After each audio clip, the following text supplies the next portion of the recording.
حضور علیہ السلام نے فرمایا اگر میں علم کا شہر ہوں تو پھر علی دروازہ ہے. علی باب علم کے، شہر علم کے باب علی ہے. امام صفوری کہتے ہیں ایک دن نا حضرت جبریل امین انسانی شکل میں مولا علی کے سامنے آ کے کھڑے ہو گئے. کون؟ حضرت جبرائیل علیہ السلام. حضرت جبریل امین کھڑے ہوئے انسانی شکل میں، تو کہنے لگے علی یہ بتائیے کہ جبریل اس وقت کہاں ہے؟ انسانی شکل میں مولا علی سے پوچھتے ہیں. کچھ جو آج کل ہمارے شاگرد حضرات پڑھ جاتے ہیں نا تو وہ ذرا جلدی کرتے ہیں جواب دینے میں. بڑوں کو جب جواب بھی دینا بزرگوں کو تو جواب میں بھی آداب کا خیال ہونا چاہیے. اگر آپ کو سوال آتا بھی ہو تو پھر بھی اس میں آداب کا خیال آپ رکھیں گے. آپ فٹافٹ نہیں کہہ دیں گے کہ جناب یہ اس کا جواب ہے، یہ معنی ہے، فوراً نہیں آپ کہہ دیں گے. آپ اس میں بھی آداب کا خیال کریں گے.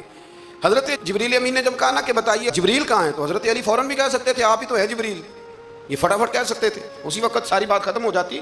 لیکن بزرگوں سے بات کرنے کے کچھ آداب ہوتے ہیں، کچھ طور طریقے ہوتے ہیں جو اللہ ماشاء اللہ آج کل لوگوں میں نظر نہیں آتے. کچھ طور طریقے ہیں، کچھ سلیقے ہیں، کچھ جو ہیں وہ اس کے خاص نقطہ نظر ہے، اس کو سمجھنا چاہیے. حضرت مولا علی شیر خدا رضی اللہ تعالیٰ عنہ سے جب پوچھا نا کہ جبریل امین کہاں ہے اس وقت، تو حضرت علی نے پہلے اوپر دیکھا، پھر نیچے دیکھا، پھر دائیں دیکھا، پھر بائیں دیکھا، پھر آگے دیکھا، پھر پیچھے دیکھا. جواب فٹافٹ تیار تھا کہ آپ ہی تو ہیں، لیکن ایسے جواب نہیں دیا. فرمانے لگے جناب نہ تو اس وقت حضرت جبریل مشرق میں ہیں، نہ مغرب میں ہیں، نہ شمال میں ہیں، نہ جنوب میں ہیں، نہ 7 زمینوں میں ہیں، نہ آسمانوں میں ہیں. پھر بھی یہ نہیں کہا کہ آپ جبریل ہیں. فرمانے لگے بھئی زمینوں آسمانوں مشارق مغارب میں تو کوئی نہیں، تو یا آپ جبریل ہیں یا میں جبریل ہوں، دونوں میں سے ایک ہے. تو حضرت جبریل امین مسکرائے، فرمانے لگے نہیں آپ تو علی ہیں، جبریل تو میں ہی ہوں، آپ علی. دیکھیں نا بہت سارے لوگ سوال کا جواب دیتے ہیں پر وہ آداب کو ملحوظ خاطر نہیں رکھتے. نبی پاک علیہ السلام نے ایک نماز 4 رکعتوں کی تھی تو حضور نے 2 پہ سلام پھیر دیا، تو صحابہ سے پوچھا میں نے کتنی پڑھی ہے؟ عرض کرنے لگے یا رسول اللہ زیادہ پتہ تو آپ کو ہی ہے پر ہمیں لگتا ہے کہ آپ نے 2 پڑھائی ہیں. یہاں ایسے کرتا ہے کوئی؟ سوال ہی نہیں پیدا ہوتا. یعنی 1 منٹ سے پہلے امام غزالی ایک درویش کے مرید ہو گئے تھے تو بہت بڑے عالم تھے. آپ کو پتہ ہے عالم آدمی کا مرید ہونا اللہ ہی خیر کرے کسی کرامت سے کم نہیں ہوتا، بڑا مشکل ہوتا ہے. وہ کسی کی غلامی کرے وہ بڑا مشکل ہوتا ہے، مطلب کٹھن ماحول ہوتا ہے. تو امام غزالی بیعت ہو گئے تو مرشد نے پہلا وظیفہ یہ بتایا کہ کسی پر اپنے علم کا اظہار نہ کرنا. ہاں اپنے علم کا اظہار، آپ اس کو آسان وظیفہ سمجھتے ہیں، یعنی علم ہو بھی تو بندہ اظہار نہ کرے، بد ہضمی ہو جاتی ہے.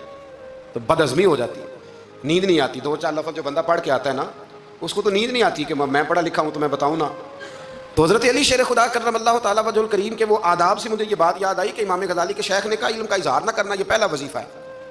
شیخ شہاب الدین سہروردی کہتے ہیں مجھے میرے ماموں حضور غوث پاک کے پاس لے گئے تھے تو جاتے ہوئے میرے رستے میں خیال آ رہا تھا میں الحمدللہ خود پڑھا لکھا ہوں. کہ جب انہوں نے جا کے پیش کیا نا غوث پاک کی بارگاہ میں کچھ دیں تو حضور غوث اعظم فرمانے لگے بھرے ہوئے پیالے میں کیا ڈالوں، پہلے ہی فل ہے، کوئی گنجائش ہی نہیں. تو فرماتے ہیں پھر میں اگلی دفعہ گیا تو غرور علم کو توڑ کے گیا، تو پھر میں غوث اعظم کی بارگاہ میں بیٹھا تو اللہ تبارک و تعالیٰ نے پھر مجھے جھولی بھر کے خیرات عطا فرمائی. یاد رکھ. تو کہتے ہیں انہوں نے کہا کہ اظہار نہیں کرنا علم کا. تو بس ایک دن بیٹھے بیٹھے نا ایک بندہ مسئلہ پوچھنے آیا، انہوں نے بزرگوں سے مسئلہ پوچھا، میرے مرشد سے. امام غزالی کہتے ہیں میرے پیر سے مسئلہ پوچھا تو وہ کہنے لگے بھئی مجھے نہیں اس سوال کا جواب آتا. حضرت صاحب نے کہہ دیا مجھے نہیں آتا. کہتے میں قریب تھا، میں نے اس بندے کو بلایا، میں نے کہا مجھے آتا ہے جواب، میں بتاؤں؟ تو کہتے ہیں شیخ فرمانے لگے غزالی تیرا کیا خیال ہے مجھے نہیں تھا جواب آتا؟ یہ تو تجھے آزمانے کے لیے کہا، تیری ابھی میں نہیں نہ گئی تو کوئی نہیں میاں پھر ابھی تو رستے میں ہی رہے گا. فٹافٹ لوگ کہتے ہیں ہم ایسی لاکھوں کتابیں قابل ضبطی سمجھتے ہیں جن کو پڑھ کے بیٹے باپ کو خبتی سمجھتے ہیں. ایک بات یہ کہ ان سے محبت کرنی ہے، دوسری بات یہ کہ ان کی سیرت. پہلی بات زندگی میں ادب بڑا کیا مولا علی شیر خدا، بڑا ادب کیا. حضرت علی کہتے ہیں میں نے نبی پاک سے ایک سوال پوچھنا تھا تو میں نے 14 دن انتظار کیا. یعنی سوال جو ذہن میں آ جائے تو نمبر پاس ہوتا ہے، تو 14 منٹ انتظار ہوتا ہے، میں نے تو گھنٹے کا ہی نہیں. یعنی 14 منٹ بھی بندے انتظار، سوال ہی پیدا نہیں ہوتا. اور اگر پیر صاحب فون نہ ریسیو کریں تو وہ متکبر ہے، اگر وہ فون نہ اٹھائیں تو پھر یہ ہے کہ اب دین کی بات کس سے پوچھیں جی ہم، پھر ہمارے پاس فلسفہ ہے. کہتے ہیں میں نے 14 دن انتظار کیا. کیا؟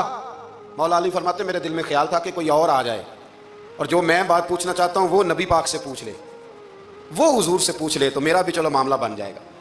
اب ان سے زیادہ کو بے تکلف تو نہیں تھا نا نبی پاک کی بارگاہ میں، جھٹ پوچھ سکتے تھے. 14 دن. کہتے ہیں 14 دن کے بعد بندہ آیا، وہی سوال پوچھا جو میں نے پوچھنا تھا. تو کہتے ہیں حضور جواب اسے دے رہے تھے اور دیکھ میری طرف رہے تھے. جواب اسے دے رہے تھے اور توجہ حضور کی میری جانب. ایک ان کی زندگی میں ادب بڑا ہے. دوسری بات یہ کہ گہرا علم ہے مولا علی کا. ہمارے ہاں لوگوں کے پاس علم ہوتا ہے، اللہ ماشاء اللہ بڑے بڑے اچھے علماء ہیں، لیکن بعض جگہ پہ علم بڑا سطحی سا ہے. سطحی سا، یعنی ساری زندگی جس بندے نے علم پڑھا ہے وہ گہرائی تک نہیں اترا، یعنی اس پر عمل نہیں کر سکا. تو اگر میرا علم مجھے نفع نہیں دے رہا تو میرا علم کسی کو کیا نفع دے گا؟ حضرت علی کا علم گہرا تھا، سیانہ علم تھا، گہرائی والی بات کرتے تھے، بڑی سوچ سمجھ کے فیصلہ کرتے تھے، اور بڑے زیرک تھے، دانا آدمی تھے حضرت مولا علی شیر خدا رضی اللہ. اور آپ کا فہم و فراست نرالا تھا. ایک شخص نے کہا جی میں نے ترس کھا کے ایک عورت سے شادی کیا، وہ بوڑھی تھی، ترس کھا کے نکاح کیا، میں جوان وہ بوڑھی ہے، پر میں قریب جاتا ہوں تو مجھے پتہ نہیں کیا ہوتا ہے. وہ بڑی جگہ پہ گیا ہوں پر میرا مسئلہ نہیں حل ہوتا، حالانکہ وہ لاوارث تھی اور شادی نہیں اس کی ہو سکی. تو حضرت علی شیر خدا فرمانے لگے بی بی کو میرے پاس لا، عورت کو لا. وہ لائے تو آپ فرمانے تیرا نکاح نہیں ہوا؟ کہنے لگی نہیں. فرمایا سوچ لے. چپ کر گئی. فرمایا کوئی گناہ کیا ہو؟ خاموش ہو گئی. کہنے لگی میں نے میرا آغاز تھا جوانی کا تو میں نے ایک ناجائز بچہ پیدا کیا، پھر اسے پھینک دیا، آبادی میں پھینکا. تو حضرت علی شیر خدا فرمانے لگے یہ تیرا وہی بچہ ہے. چونکہ جو اس نے کیفیات بتائی ہیں وہ یہ ہے کہ انسان ماں بہن جو اس کی ہوتی ہے نا، کچھ بھی ہو جائے، اللہ تعالیٰ نے فطری جذبے رکھے ہوتے ہیں.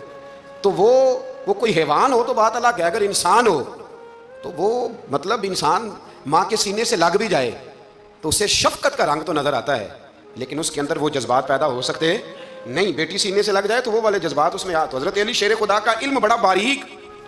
تو آپ فرمانے لگے میاں وہ جو تیرا اس کے اوپر ترس آیا نا، اس کی بھی وجہ یہ ہے کہ تیرا اس سے کوئی ازل سے رشتہ ہے، لہذا تمہارا نکاح منعقد اتنا گہرا، سیانہ اور پیچیدہ، یعنی باتوں کی گہرائی تک. آج ہمارے بہت سارے میری طرح کے لوگ تقریر کرتے ہیں تو وہ عوامی نفسیات کے مطابق بات نہیں کر پاتے، کیونکہ ہم جو تقریر رٹ کے آئے ہیں وہ تو ہم نے تو علم ظاہر کرنا ہے، اور نعرہ لگوانا بڑا شوق ہے. جب تک وہ مطلب لوگوں میں شوق نہ پیدا ہو پھر بعد میں گفتگو ہوتی ہے آج میں جلسہ لوٹ لیا ہے.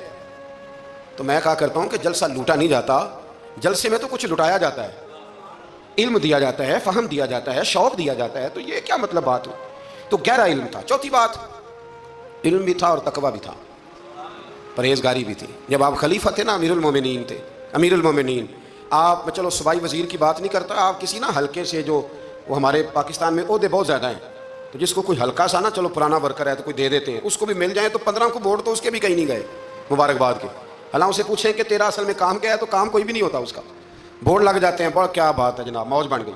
حضرت علی امیر المومنین تھے اور کوفے کے چوک میں کھڑے تھے، کوفے کے چوک میں، اور فرما رہے تھے کہ بھئی یہ میری زرہ ہے، بڑی قیمتی ہے، یہ کوئی بندہ خرید لے. کسی نے قریب جا کے پوچھا امیر المومنین کیوں بیچ رہے ہو؟ تو فرمانے لگے میری طامت پرانی ہو گئی ہے، اب نہ اتنی پرانی ہوئی ہے کہ اس پہ پیوند لگنے کی بھی جگہ کوئی نہیں بچی، اگر یہ پھٹنے کے قریب نہ جاتی تو میں زرہ نہ بیچتا. امام حسن رضی اللہ تعالیٰ عنہ کہتے ہیں میرے ابا جی خزانے کا سارا منہ کھول کے اللہ کے بندوں میں بانٹ کے تو اس کمرے میں 2 نفل پڑھ کے کہتے تھے یا اللہ گواہ ہو جا، میں نے قوم کی امانت قوم پہ خرچ کر دی ہے. یہ پرہیزگاری، یہ تقویٰ، یہ ذوق حضرت مولا کائنات شیر خدا علی المرتضیٰ رضی اللہ تعالیٰ عنہ.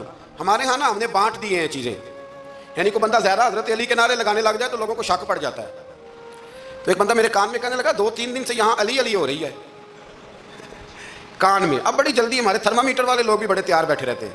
کہنے لگا 2-3 دن ہو گئے یہاں علی علی ہو رہی ہے. میں کیا دعا کر ہوں رہے. تو کہنے لگا آپ نے کوئی وضاحت نہیں کی. میں کہا تینوں اصل وضاحت کی لوڑ نہیں، تینوں کسی اور شے دی لوڑ ہے. عجیب بیوقوف آدمی ہے بھائی، ان لوگوں کا تو رشتہ ہی کوئی نہیں مولا علی شیر خدا کے ساتھ. اور ہم جو ہیں ہم تو مرید ہیں مولا علی شیر خدا. اعلیٰ حضرت فرماتے ہیں کہ حضور سے پہلے بھی جس کو ولایت ملی ہے وہ مولا علی کے صدقے ملی ہے، اور قیامت تک جسے اللہ ولایت دے گا وہ مولا علی شیر خدا کے قدموں کی خیرات کی برکت سے دے. ایک سلسلہ علیہ نقشبندیہ ہے جو حضرت ابوبکر صدیق سے انسلاک کرتے ہیں، باقی تو تمام سلاسل کو سارا فیض ہی مولا علی شیر خدا سے. تو آپ یہ کیسی بات کریں گے کہ جناب وہ فلانے کا آپ جی. میں نے اس سے کہا کہ شاید میرا دعویٰ کوئی نہیں، پر میری جو اپنی تھوڑا بہت مطالعہ ہے نا، میں انسائکلوپیڈیا ہوں حضرت عمر فاروق کا. مجھے جنون ہے حضرت عمر فاروق سے محبت، جنون ہے. اور میں نے ایک دفعہ اسکیچ صرف ابھی بنایا ہے تو شاید میں 2 جلدوں میں کتاب لکھ دوں حضرت عمر فاروق. یعنی شاید ان کے حالات پر کوئی ایسی کتاب جو دنیا میں چھپی ہو اور میں نے دیکھی نہ ہو، شاید وہ جس ذریعے سے بھی. اور آپ میری گفتگو سن لیں، شاید ہر دوسری بات میں حضرت عمر کی کرتا ہوں، لیکن ایک بات پکی ہے کہ مرید میں مولا علی شیر خدا کا. یہ بات میاں پکی ہے، اس میں شک کوئی نہیں نا. اس لیے کہ حضور کے بعد فیض مولا علی سے، پھر امام حسین سے، پھر امام زین. یہ ہمارے بزرگوں نے ہمیں شجرہ یہ دیا ہے. تو آپ وہ جو بات جہاں ہے وہ وہاں ہے. حضرت ابوبکر صدیق کے بارے میں جو شک کرے پکا بے ایمان ہے، پر اس میں تو بات پکی ہے نا کہ حضور نے فرمایا علی تجھے دیکھنا بھی عبادت اور تیرا ذکر کرنا بھی عبادت. تو خدا کے بندو علی علی نہ کریں، ہم تو مر جائیں. کوئی جگہ ہی نہیں ہے سوائے حضرت علی شیر خدا کے ذکر کرنے کے. تو یہ کچی کمزور باتیں نہ کرو. یہ کوئی عجیب بات ہے کہ جی وہ اگر علی زیادہ کیا تو کوئی فلانے طبقے سے تو نہیں، تو یہ ایسی کمزور بات آپ کیوں کرتے ہیں میاں؟ یہ آپ عجیب، آپ نے بحث چھیڑ دی لوگوں نے. تو یہ کوئی ایسا مسئلہ نہیں. زندگی میں یاد رکھو، جس کی زبان پہ علی زیادہ رہتا ہے نا، اس کی زبان پہ نبی بھی زیادہ ہی رہتا ہے. ختم ہو گئی بات. تو ان چکروں سے باہر آئیں، آپ باہر آئیں ان چکروں سے. اور اسی طریقے سے میں نے کہا تھا کہ ہم کوئی ترازو لے کے نہیں بیٹھے ہوئے کہ فضیلت کس کی زیادہ ہے. اما عائشہ صدیقہ جو ہیں وہ مومنوں کی ماں ہیں، اور اس میں کوئی دوسری رائے نہیں کہ اس خاتون کے امت مسلمہ پر اتنے احسانات ہیں کہ دنیا گن نہیں سکتی. لیکن یہ ہے کہ رسول کریم نے فرمایا کہ فاطمہ میرے جگر کا ٹکڑا ہے. اب میں ترازو لے کے بیٹھ جاؤں کہ حضرت فاطمہ کی شان زیادہ ہے یا حضرت عائشہ کی، تو میں بیوقوف ہی ہوں نا. اس لیے کہ یہ میری ذمہ داری نہیں، یہ تو بات ان کی ہے نا. میں نے ایک بات سنائی تھی آپ کو پیر سید فیض الحسن شاہ صاحب کی، عالم شریف والے پیر صاحب سے کسی نے پوچھا کہ حضرت فاطمہ افضل ہیں کہ سیدہ عائشہ؟ تو آپ فرمانے لگے پہلی بات تو یہ کہ تجھے یہ سوال ہی نہیں کرنا چاہیے تھا، اور اگر تو نے کر لیا ہے تو پھر جواب سن لے. فرمانے لگے فاطمہ زوجہ ہیں حضرت علی کی، اور عائشہ زوجہ ہیں نبی پاک کی. تو علی کی زوجہ نبی کی زوجہ سے افضل نہیں ہو سکتی. اور پھر فرمانے لگے عائشہ بیٹی ہیں ابو بکر صدیق کی، اور فاطمہ بیٹی ہے مصطفیٰ کریم کی. تو ابو بکر کی بیٹی نبی کی بیٹی سے افضل نہیں ہو سکتی. وہ بندہ کہنے لگا حضرت جی رزلٹ کیا نکلا؟ کہنے لگے گھر جا کے کٹ دے رہی تینوں گل دس چھڑی ہے، اب تو گھر جا اور رزلٹ گھر جا کے نکالتا رہے. میں نے تو تجھے نا بتا دیا ہے کہ جو اصل بات ہے وہ یہ ہے کہ ابو بکر صدیق کی بیٹی نبی پاک کی بیٹی سے افضل ہو سکتی نہیں، اور علی المرتضیٰ کی زوجہ نبی پاک کی زوجہ سے افضل ہو سکتی. باقی جا تو نتیجہ گھر جا کے نکال، نتیجہ گھر جا کے نکال. تو ہمارے بزرگ تو اس لیول پہ سوچتے، اس لیول پہ. حضرت عائشہ صدیقہ رضی اللہ تعالیٰ عنہ اگر گھوڑے پہ بیٹھتی تھی نا تو مولا علی لگام تھام لیتے تھے، ماتے تھے یہ ماں ہے مومنوں، یہ ماں ہے مومنوں. آپ کیا بات کرتے ہیں؟ حضرت عمر فاروق کو کبھی حضرت عائشہ بلا لیتی تو کانپتے ہوئے حاضر ہوتے. ماں ہے مومن. کچی باتیں چھوڑ دیں، عشق کرے تو کھول کے کرے، ڈر ڈر کے نہ کرے. میں نے درجنوں تقریروں میں کہا کہ منقبتیں لکھو حضرت صدیق اکبر کی بھی، حضرت عمر کی بھی منقبت لکھو، حضرت عثمان کی بھی لکھو، اور ہم سنتے ہیں الحمدللہ وہ ساری.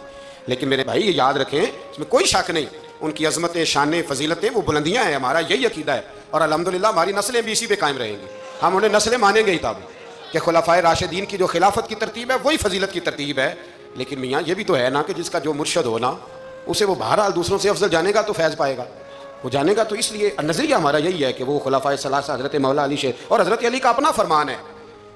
آپ فرمایا کرتے تھے جس نے مجھے ابو بکر صدیق اور عمر فاروق سے افضل کہا میں اسے مفتری کی سزا، جھوٹے کی سزا دوں گا، اسے کوڑے ماروں گا، کوڑے ماروں گا. وہ جھوٹا ہے جو مجھے ابو بکر اور عمر سے افضل کہتا ہے. تو ان کی تو اپنی بات. اور میں نے وہ بڑی تفصیل کے ساتھ ایک دفعہ عرض کیا تھا کہ حضرت علی تو خود ممبر کوفہ پہ بیٹھ کے بتایا کرتے تھے کہ اگر میرے جیسے بہادر سے پوچھو کہ بہادر کون ہے تو میں ابو بکر صدیق کا نام بتاؤں گا. تو اس لیے مطلب اب ہم سہم جائیں فٹافٹ کہ فلانا نہ ناراض ہو جائے. تو بھائی جب ہم درجنوں جمعے حضرت صدیق اکبر پہ پڑھاتے ہیں اس وقت تو نہیں نا کسی کو ٹینشن ہوتی. جب حضرت عمر پہ پڑھاتے ہیں، حضرت عثمان پہ، تو ویسے بھی بندوں کو جواب دینے کا اگر انسان مزاج بنا لے تو کس کس کو مطمئن کرے گا؟ یہ تو 4 ادھر نکل جاتے ہیں تو 15 ادھر نکل جاتے ہیں. آپ ذہن اللہ رسول کو جواب دینے کا بنائیں، اس میں آسانی ہوگی. اللہ ہمیں سمجھنے کی توفیق دے.